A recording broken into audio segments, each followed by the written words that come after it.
YNABers, my name is Jesse Meekum, and this is podcast number 380 for YNAB, where we teach you 4 rules to help you stop living paycheck to paycheck, get out of debt, and save more money. Today I want to report ever so briefly on my manual-only experiment with our budget. Back in episode 365, 15 episodes ago, meaning 15 weeks ago, I reported that I had begun a new budget, always fun.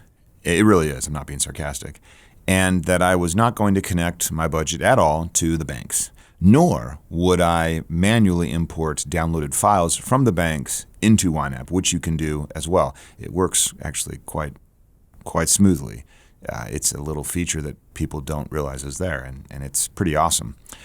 But I'm not doing that. I am manually entering every single transaction. That means the only way to do it where I don't feel like I'm going to fall on my face is to do it every morning. So every morning when I pull out Things, which is the best to-do app, and I've started a fight because everyone has their favorite to-do app, and then there's Things that is the best. So I use Things. I've been using it since 2009, I think. Beautiful design. They do great design work over there. And I pull it up, and it says Update Budget. It's a recurring to-do. It literally pops up every single day, and I have to check it off every single day. Update Budget means that I load up app.unitedbudget.com, I load up Wells Fargo, and I load up Citibank. And those are my checking account, my credit card. And the checking account gets very little activity, so that usually doesn't even need to be updated. If it does, it takes a few seconds. Then I go to the credit card, and unfortunately that one has more transactions in it. But here's my method. I will record every transaction that I see, even the pending transactions. If we go out to eat and there's a pending transaction there, I will record it as the pre-tip amount. Let's say we paid $50 and we tipped 20. That'd be a good tip. Was that a good tip? Yeah, that'd be a good tip. We know the total will be 70. I'll record it as a $50 transaction, $50 in the outflow, and in the memo I'll write 50 equals 70. And then later on, when that pending transaction changes and posts, and this is weird, this is how it happens, then I know, I'm seeing a 70 now, and I remember because of the memo, that was this 50 here. We don't eat out every day, and so it's not like all of our transactions are always changing out from underneath us. But it works for that. I record pending transactions, and I actually will reconcile. When a pending transaction clears, I can just click the little C button. I'm using the web app to do this because I'm sitting at my computer, kind of a morning routine. And it just pops down. And then once I've clicked every transaction cleared, my cleared balance always balances. Because I'm doing it every single day. There are like 3 transactions maybe, and it works out just fine. And then I hit the reconcile button.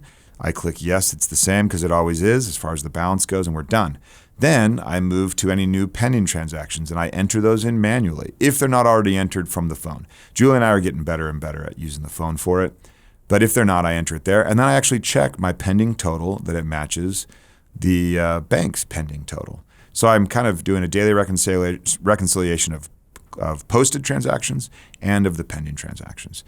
And that way, that when something posts, I just mark it cleared and keep moving. It's nice. I know some of you that have been doing this for years are like, man, of course, this is the best way to do it. And I'm coming around. I hear you. I want to join your club.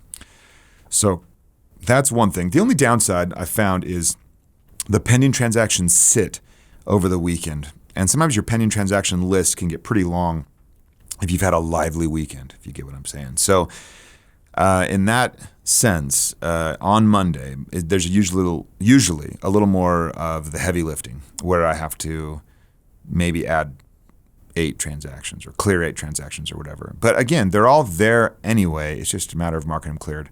There's a little more work Monday mornings. If you've got a Monday holiday, oh boy, then it's even a little more work. But still, not that much. So 5 minutes, tops.